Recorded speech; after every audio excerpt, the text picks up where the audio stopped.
لیکن امریکہ اس خطے میں اپنی ملٹری بیس بنانے کے لیے عرصے سے انٹرسٹڈ ہے۔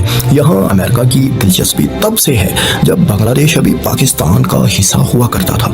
دراصل فروری 1971 میں بنگلہ دیش کے بانی شیخ مجیب الرحمان میں پاکستان میں امریکن سفیر جوزف فارلینڈ سے مبینہ طور پر ملٹری بیس بنانے کے لیے ایک جزیرہ امریکہ کے حوالے کرنے سے متعلق میٹنگ بھی کی تھی۔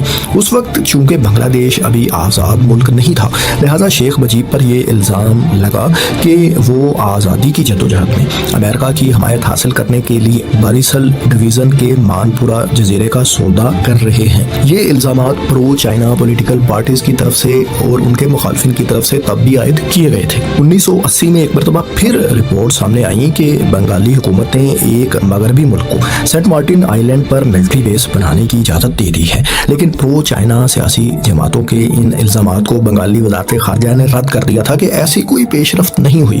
2003 میں ایک مرتبہ پھر میڈیا پر یہ خبریں آئیں کہ امریکہ بنگلہ دیش کی سرزمین پر ملٹری بیس بنانے کے لیے بےتاب ہے اور کوئی علاقہ اس کے لیے لیز پر لے سکتا ہے، لیکن ان خبروں کی تردید 2003 ہی میں بنگلہ دیش میں امریکن سفیر میری این پیٹرس نے کر دی۔ ان کے مطابق امریکہ کا سینٹ مارٹن آئی لینڈ، چٹاگانگ یا بنگلہ دیش میں کہیں بھی کوئی ملٹری بیس بنانے کا کوئی پلان نہیں تھا۔ 2023 میں سینٹ مارٹن آئی لینڈز پھر سے خبروں کی زینت اس وقت بنا جب بنگالی وزیر اعظم شیخ حسینہ نے انکشاف کیا کہ انہیں ایک سفید فام شخص نے آفر کی ہے کہ اگلے الیکشن میں ان کے راستے میں حائل تمام رکاوٹیں دور کر دی جائیں گی اگر وہ سینٹ مارٹن آئی لینڈ لیز پر انہیں دے دیں۔ انہوں نے مزید کہا کہ ان کے لیے حکومت میں رہنا یعنی دوبارہ الیکٹ ہونا ہرگز مشکل نہیں اگر وہ سینٹ مارٹن آئی لینڈ لیز پر دے دیں۔ وزیر اعظم نے امریکہ کا نام تو نہیں لیا، لیکن یہ کوئی ڈھکی چھپی بات بھی نہیں۔ سب لوگ جانتے تھے کہ سفید فام شخص سے مراد ان کی ایک امریکی شخص ہی تھا۔ یہ سب الزامات صرف شیخ حسینہ ہی کی طرف سے عائد نہیں کیے جا رہے تھے، بلکہ کچھ دوسری سیاسی جماعتیں بھی ان الزامات کا حصہ تھیں۔ ورکرز پارٹی آف بنگلہ دیش کے سربراہ راشد خان مینن نے تو پارلیمانی ڈسکشن کے دوران یہ بتایا کہ امریکہ سینٹ مارٹن آئی لینڈ بنگلہ دیش سے لینا چاہتا ہے۔ بعد میں امریکن اسٹیٹ ڈپارٹمنٹ کے اسپوکس پرسن نے بنگالی وزیر اعظم اور باقی سیاسی لیڈرز کے ان الزامات کی تردید کر دی تھی۔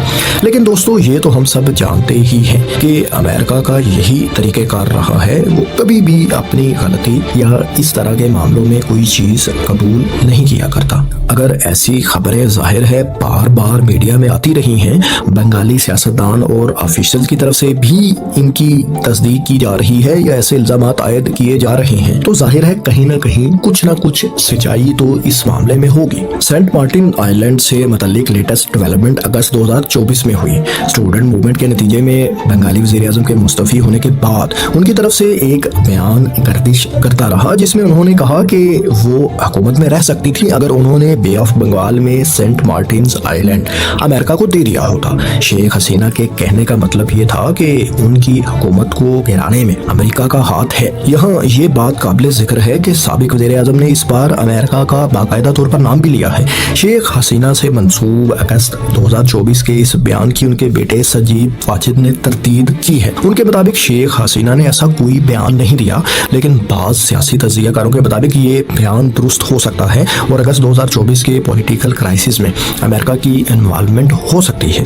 تجزیہ کاروں کا ماننا ہے کہ چین کا اثر و رسوخ خطے میں پہلے کی نسبت کافی بڑھ چکا ہے، لہٰذا اب امریکہ بھی یہاں اپنی ملٹری بیس بنانے کے لیے زیادہ بےتاب ہے۔ دوستو، آپ کے ذہن میں یہ سوال بھی آ سکتا ہے کہ امریکہ یہیں جنوب میں واقع بھارتی انڈمان اینڈ نکوبار جزائر پر بھی تو کوئی ملٹری بیس بنا سکتا ہے، کیونکہ چین تو بھارت کا بھی دشمن ہے۔ تو دوستو، ایسا نہ ہونے کی دو وجوہات ہیں۔ پہلی وجہ یہ ہے کہ بھارت چین مخالفت میں اس قدر امریکہ کے قریب ابھی نہیں جا سکتا کہ وہ اسے ملٹری بیس بنانے کی اجازت دے دے اور روس جیسے اتحادی کی دشمنی بھی ساتھ میں مول لے۔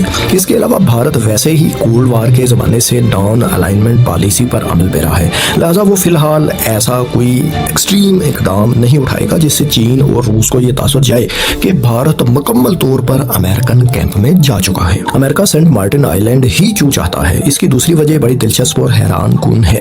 2023 میں ہی بنگالی وزیر اعظم نے یہ الزام عائد کیا کہ کچھ مغربی ممالک بشمول امریکہ بنگلہ دیش اور میانمار کے بارڈر ریجنز پر ایک کرسچین اسٹیٹ قائم کرنا چاہتے ہیں۔